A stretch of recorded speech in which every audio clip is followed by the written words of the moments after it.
Entonces, pasamos a la siguiente etapa. Aquí nos hemos preguntado si el proyecto cumple los objetivos y si los recursos son los adecuados. Si es así, entonces la siguiente etapa decimos, muy bien, vamos a financiar este proyecto. Entonces analizamos cuántos recursos necesita. Luego vemos las diferentes fuentes de financiamiento. Estas fuentes de financiamiento van a decirnos de dónde va a venir el dinero. Si va a venir de recursos propios o vamos a recurrir a un endeudamiento financiero.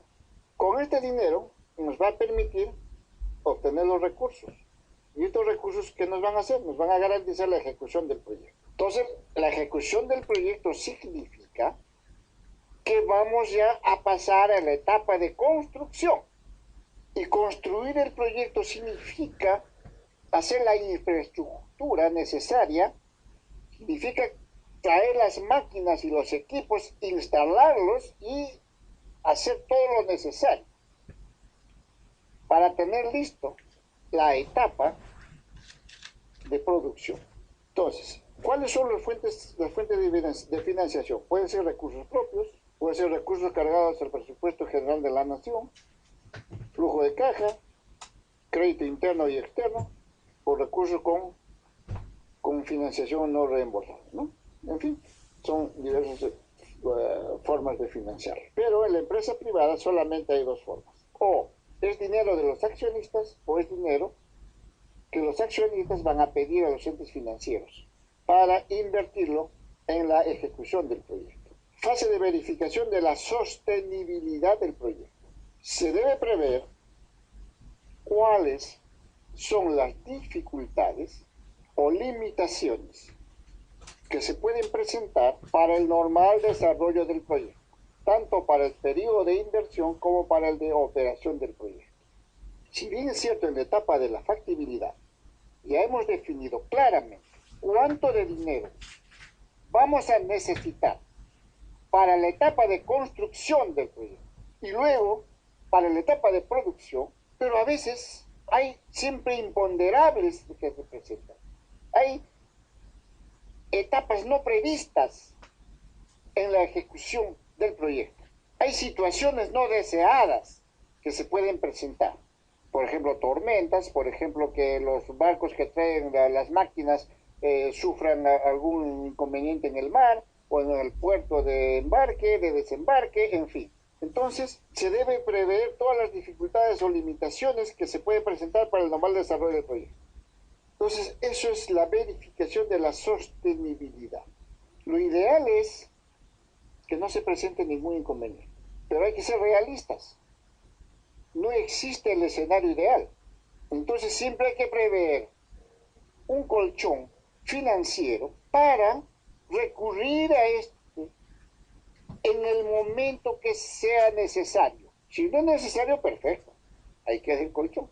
Pero si es necesario, entonces ya tenemos cómo respaldar los imponderables que se puedan presentar. Y siempre es necesario tomar esas precauciones, porque a veces los proyectos se pueden paralizar porque no llegó un insumo a tiempo o porque alguna actividad se presupuestó menos de lo que realmente cuesta.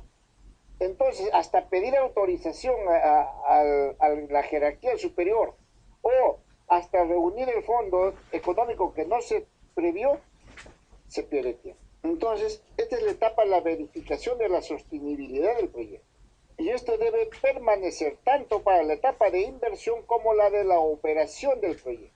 Y como una recomendación, nunca quedarse con una inversión reducida o encuadrada.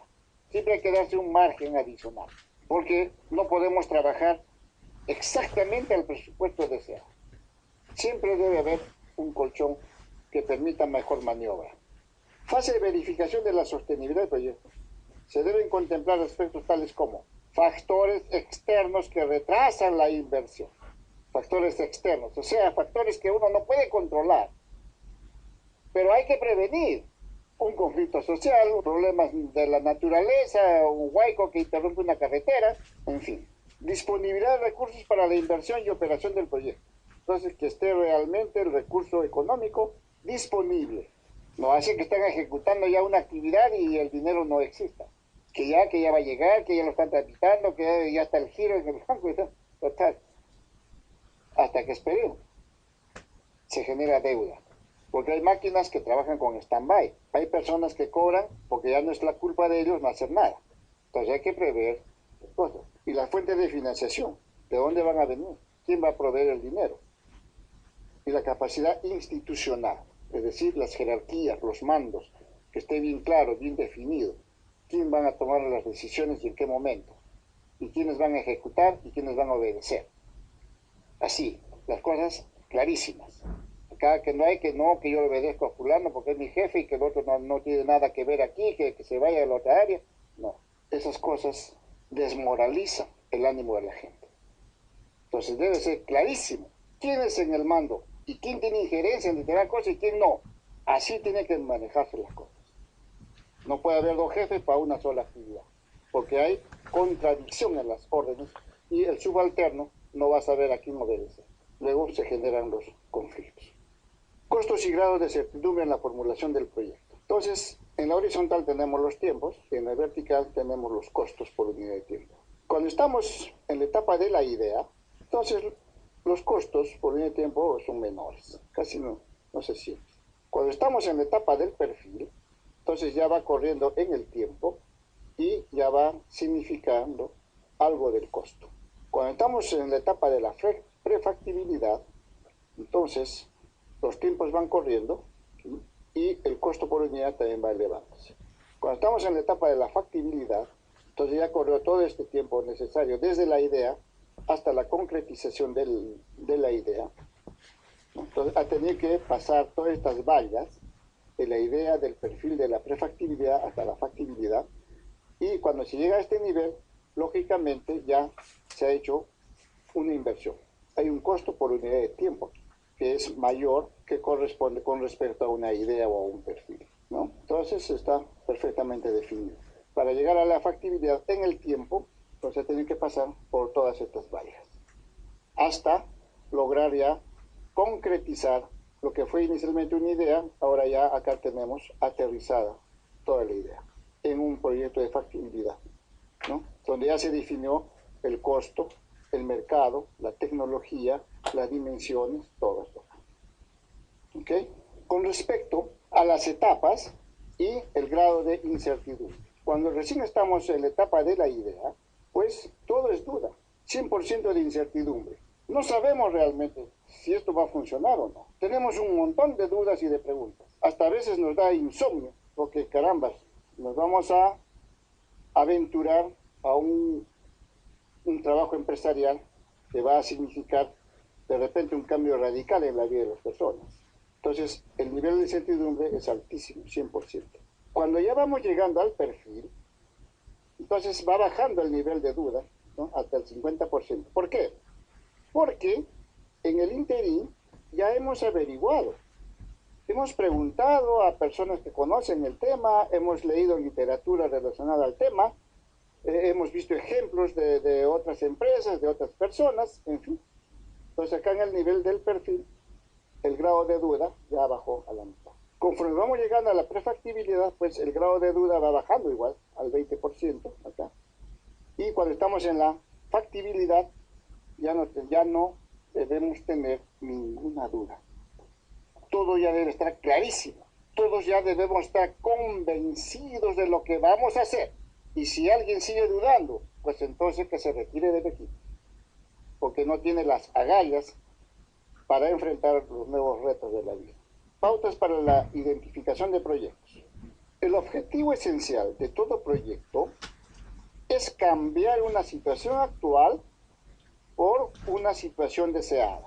Entonces, lógico, si esta es mi situación, y este es mi causa, y este es mi efecto, y este es mi problema, quiero cambiar, entonces tengo que saber hacia dónde voy a ir, qué es lo que quiero hacer. Entonces, para eso hago un proyecto. Entonces, el proyecto es diagnosticar lo que tengo ahora y proyectarme mentalmente hacia un futuro con un nuevo escenario, un escenario optimista, un escenario donde brille el sol. Entonces, en la situación actual, subyace un problema. cuya solución deberá ser lograda mediante la ejecución del proyecto que se propone, para avanzar así a la situación futura esperada. ¿Ve? Entonces eso es lo que queremos. Si no, ¿para qué vamos a hacer proyectos? Si estamos contentos con lo que tenemos, con lo que estamos y queremos continuar así vegetando hasta el fin de nuestros días, entonces, ¿para qué hacemos proyectos? Sigamos igual.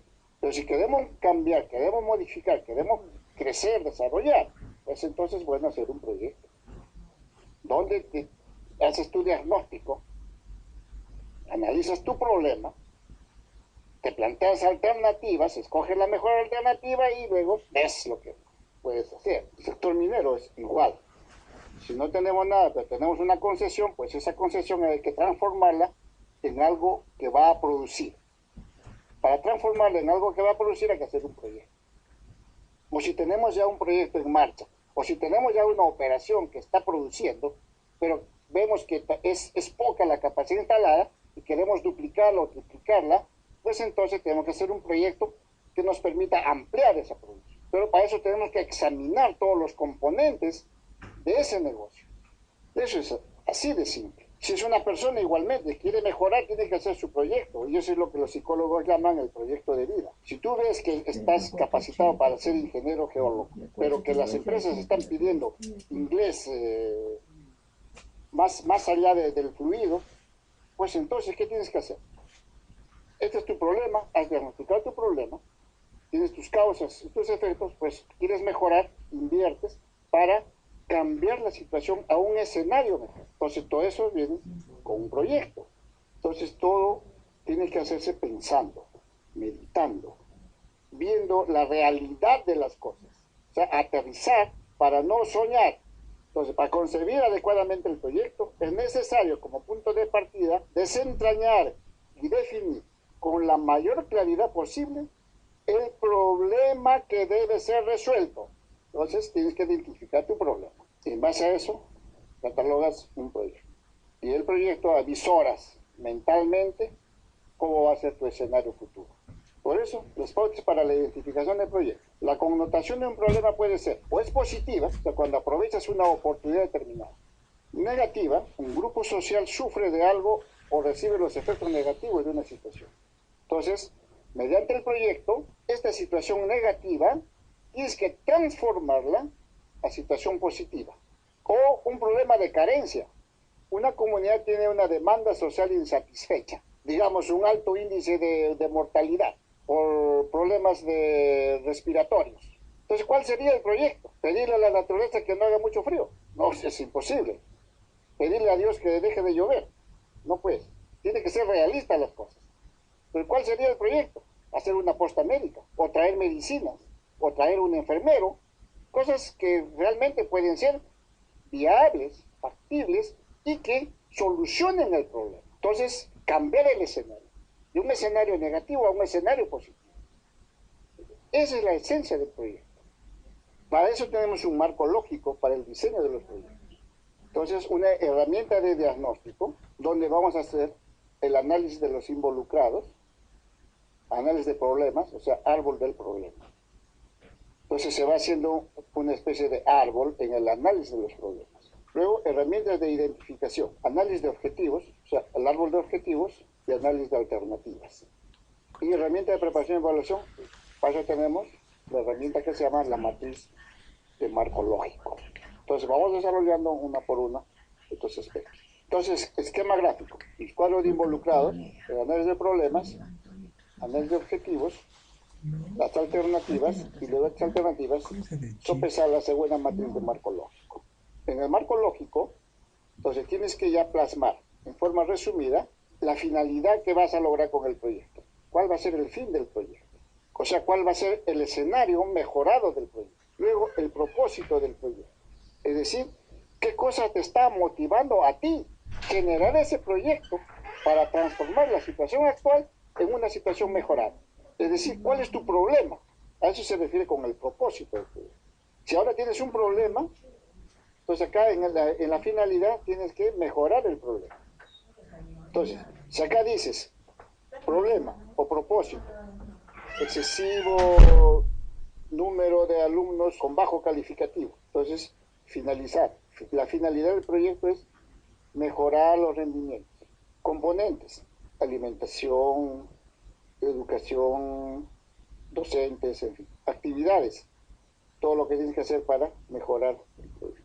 Si tienes el sector minero y tu problema es escasa capacidad instalada de producción, entonces la finalidad es ampliar la capacidad instalada. Componentes tecnológicos, financieros, actividades: ampliar la planta molienda, ampliar, mejorar los sistemas de explotación, ¿no? Entonces, todo esto se va resumiendo acá. Pero ¿cómo resumes en el marco lógico? Si llegas a resumir en el marco lógico, quiere decir que ya manejas todos los componentes del problema y del proyecto en sí. Quiere decir que ya lo tienes aquí, lo tienes ya controlado.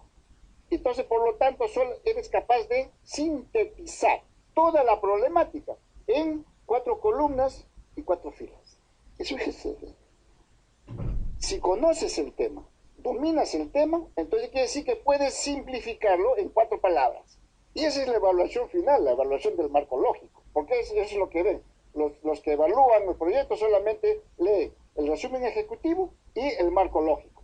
No tienen tiempo de hojear hoja por hoja todo el tremendo tema del proyecto. Entonces, dicen, si eres capaz de sintetizar las 1000 hojas de tu proyecto en 4 filas y 4 columnas acá, entonces quiere decir que manejas el tema. Así de simple es la cosa. Puedes sintetizar la cosa. Entonces, en eso se basan estos evaluadores del marco lógico. Para eso que los genios de los proyectos han creado esto, para ver tu capacidad de síntesis. Y si tienes esa capacidad de síntesis, quiere decir que dominas todo el tema. Así de simple. ¿Para qué tanto bla, bla, bla? Entonces tenemos el árbol del problema, que son causas de segundo nivel. Entonces acá pone un ejemplo. ¿Cuál es el problema? Baja asistencia escolar en educación básica secundaria en el municipio. Este es el problema. Quiere decir que los estudiantes se matriculan en abril como 50, pero realmente asisten 15 y al final en diciembre llegan 2. Entonces, baja asistencia escolar. Entonces, ¿cuáles son las causas de esto? Insuficientes aulas totales. O sea, para 50 solamente hay un cuartito de repente. Capacidad subutilizada. Insuficiente plana docente. Entonces, baja oferta escolar. Puede ser plana que no hay muchos profesores. Entonces van los estudiantes en vano y luego se aburren y ya no van más. O bien, una capacidad subutilizada. O sea que es muy, muy grande el edificio para los pocos estudiantes. Se sienten como espantados. O no hay aulas, entonces se aburren de tanto sol en el patio escolar, entonces mejor no voy. Baja demanda escolar, entonces bajos ingresos familiares para costear permanencia escolar. ¿Qué ocurre acá? De que como no hay mucho dinero en la casa, entonces los alumnos, en vez de ir a la escuela, tienen que ir a trabajar. Entonces eso es también causa de la deserción, por eso es baja asistencia. Esta baja asistencia, estas causas que están originando este problema, se traduce en efectos. Entonces, ¿qué niños vamos a formar para su adolescencia y su juventud? O sea, niños desamparados y jóvenes ociosos, niños trabajadores, niños sin ciclo educativo completo. Entonces, estos son los efectos que va a lograr. Y luego, ¿qué va a haber? Deficiente capital humano y, por lo tanto, descomposición sociofamiliar. Y, por lo tanto, ¿qué van a lograr? Reducida competitividad local. Entonces, como unas causas generan un problema y como un problema genera un efecto. ¿Cuál va a ser el efecto de estos niños que no van a la escuela? Su competitividad va a ser muy reducida, o sea, no van a servir para nada. Entonces, este es el diagnóstico, causa-efecto. Entonces, todas estas líneas con sus cuadros aquí es lo que se llama un árbol. Por eso dice árbol del problema. Entonces acá el tronco y lo demás son las ramas. Por eso se constituye en un árbol. Luego, esto se va a transformar en un árbol de objetivos. Si el problema fue baja asistencia o deserción escolar, entonces el objetivo es alta asistencia escolar. Entonces se transforma en otro escenario. Se transforma en un escenario positivo. Si acá teníamos baja asistencia escolar, entonces, mediante el proyecto, ¿qué queremos lograr? un escenario positivo. ¿Por qué decimos? Alta asistencia escolar en educación básica y secundaria del municipio. Entonces, así vamos construyendo los árboles, ¿no? Entonces, el flujo circular de la economía, el flujo monetario, el flujo de bienes y factores productivos. Entonces, empresas, ¿qué cosas son las empresas? Son aparatos productivos. ¿Y qué cosas son los hogares? Son dueños de factores. Entonces, a través de las empresas, los padres o los hijos en edad económicamente activos, entonces tienen un pago. Este dinero va a los hogares. Entonces, los hogares, entonces luego destinan ese dinero en compra de bienes o factores productivos. Entonces, ese es el círculo acá, ¿no? Y todo es el flujo monetario, ¿ok? Entonces, estos dueños de los hogares, cuando trabajan en las empresas, ¿qué cosa venden? Venden su esfuerzo, en el caso de la actividad manual, o venden sus conocimientos, en el caso de la actividad intelectual o de ingenieros o de profesionales. Como venden sus conocimientos o su fuerza laboral, entonces al final eso se va a transformar en dinero. Todo esfuerzo se transforma en dinero. Entonces ese dinero va a regresar a los hogares y los hogares van a permitir, ¿no?, comprar bienes y se da el flujo de la economía. ¿Okay? Entonces, igualmente el flujo circular, incluyendo transacciones con el resto del mundo. Entonces, se genera el mismo flujo, pero ya involucra gobiernos, involucra empresas, involucra hogares. Entonces, a través del gobierno ya se transmite los intercambios de bienes y servicios, ¿no? Y lógicamente cuando interviene el gobierno, si bien es cierto, da facilidades promocionales a través de las leyes, pero ese servicio que da el gobierno lo cobra, no es gratuito. ¿Y cómo lo cobran? A través de los impuestos.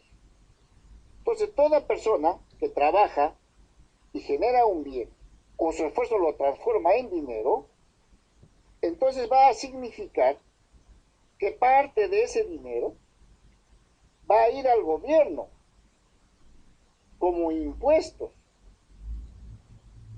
O sea, no es que yo trabajo y soy feliz, o que el gobierno, no, al gobierno hay que pagarle porque nosotros trabajamos.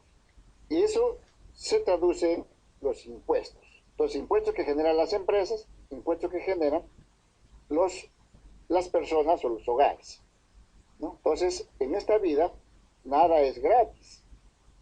Hay que pagarles. Hasta incluso por los servicios que nos da el gobierno. Nos da agua, nos da luz, nos da desagüe, nos da basura, o perdón, los recolectores de basura. Entonces, hay que pagarles. Esto no es gratis. Entonces, todo es dinero que lo vamos generando las personas y las empresas con nuestro esfuerzo, pero al final hay que pagarle al gobierno algo de lo que él nos está dando. Entonces, en esta vida no es gratis nada. Ni siquiera la educación escolar, que dicen que es gratuita, mentira. Estructura del mercado. Modelos teóricos que buscan explicar el comportamiento de una industria o mercado.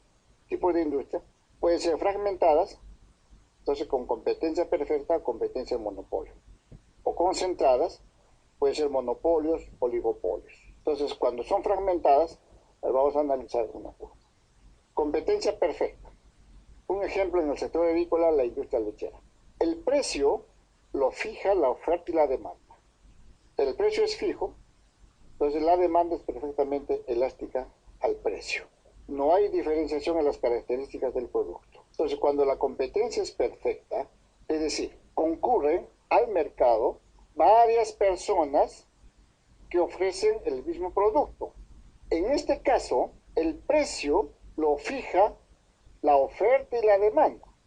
Entonces, por eso se llama la competencia perfecta, porque entre ellos, los productores de los bienes, cada uno de ellos quiere vender su producto. Entonces, tiene que ofrecer las mejores condiciones al mercado para que el mercado tome la decisión de comprarles.